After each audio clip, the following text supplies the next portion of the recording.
Behind all of this, behind every uniformity, behind every horse, every Agbada, every drum, every family dressed like royalty in the street, there is a story, and for me, it is personal. My father is Ijebu. Growing up, I did not always understand what that meant.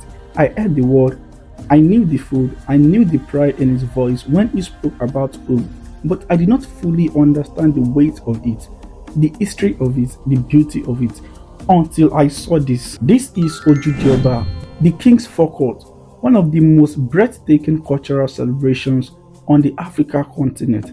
And for the Ijebu people, my people, it is not just a festival, it is a declaration, a statement to the world that says, we were here before you found us, we are still here and we are proud. But this year, 2026, was unlike any other. The king who built this festival into what it is today, who gave it his palace, his blessings, and 65 years of his life was gone. Oba Sikiru Kayode Adetona. And for the first time in living memory, Ijebu-Ode was preparing to celebrate without him. To understand Ojude Oba, you must first understand Ijebu-Ode. Then in the 1870s, two forces arrived that would change everything: Christianity and Islam. Around 1878, during the reign of Awujale, Ademuyiwo Afidipotemole, an emancipated slave named Ali Tubogun, received the king's permission to practice and spread Islam. It was a decision that would set off one of the most remarkable cultural change reaction in Nigerian history. Islam spread quickly, but there was Chief Balogun Kuku. Balogun Kuku was not an ordinary man.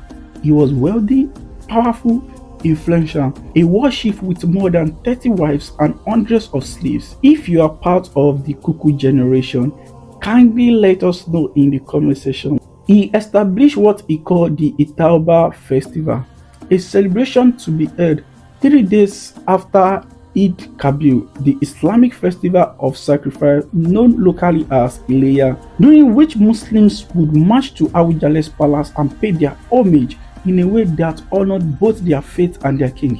The Itaoba festival was later renamed Ojude Oba, the King's Forecourt. A festival born from an act of resistance had become an action of devotion. For decades after Balogun Kuku established it, Ojude Oba remained a deeply local affair, beloved by the Ijebu people, respected among neighboring kingdoms, but largely unknown to the wider world.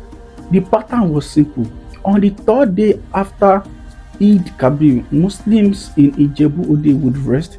Then the following day, march to the Awujale's place.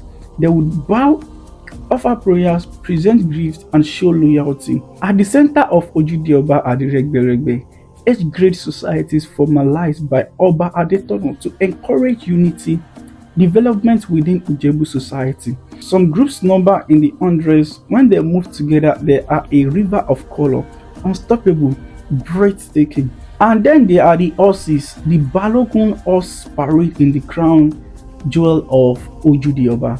Descendants of ancient warriors families ride magnificently. The Ojude Oba of this year happened 2026 on May 29, 3 days after Ileya. The 2026 edition was themed celebrating the legacy of Oba Sikiru Adetona. Yet this year gathering carried a deeper emotional weight. It was the first since the passing of Oba Sikiru Kayode Adetona, a man whose 65-year reign had shaped the very soul of this festival. So many people were present. Governor Dapo Abiodun of Ogun State was present. alongside Seyi Tinubu, son of the President Bola Ahmed Tinubu. So many celebrities were present. Senator Solomon Adiola, popularly known as Yayi, arrived with his supporters and acknowledged the crowd, adding a political dimension to the cultural celebration. Former President Olusegun Obasanjo's president was one of the most significant of the day.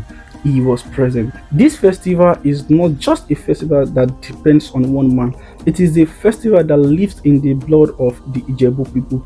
It lives in the aso-oke, the talking drums, and the horse hooves on old roads. It lives in the children watching wide-eyed from behind the crowd, learning what it means to be Ijebu.